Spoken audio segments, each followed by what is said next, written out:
2016 is the official centenary of the Royal Hobart Golf Club, but its history actually dates a little further back than 100 years.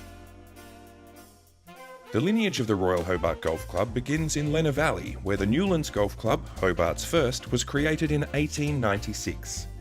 Thriving in 1900, the club re-established in Sandy Bay, and by 1901 was named the Hobart Golf Club. The Hobart Golf Club was formed in 1900 by a group of prominent Hobart businessmen.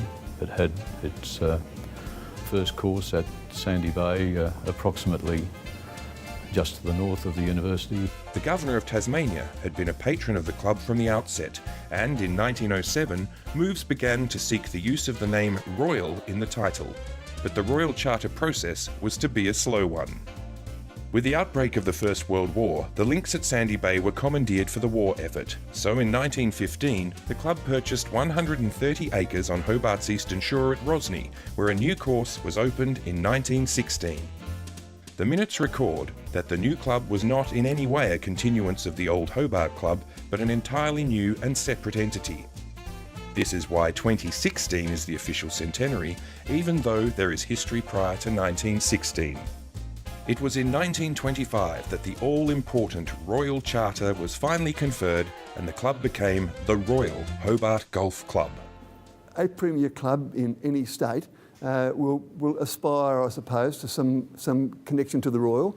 In this case, we've always had an attachment to governors and that sort of thing.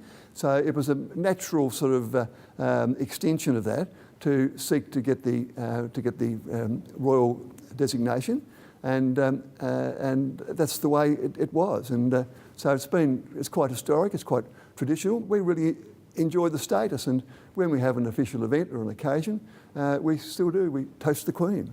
The eastern shore of Hobart boomed after the Second World War, leading to the committee and members deciding that a new site was required. In 1956, the club moved to its present site at 7 Mile Beach, where 172 acres of land were purchased.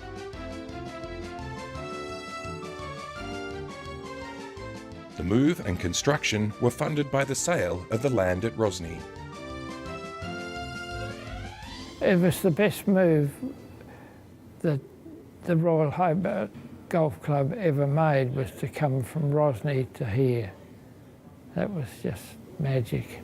Going back to my grandfather, way back in the 60s or somewhere back there, 2 uncles at the same time, so their time goes back to the old course at Rhgc. I made a move from Glenorchy to 7 Mile Beach, and while I was at 7 Mile Beach, I thought, well, I might as well play golf at Royal Hobart. So it's been a good journey the last 30 years. I would say more than 55 years, about 55 years, yeah. I was one of the youngest joining members in those days, yeah.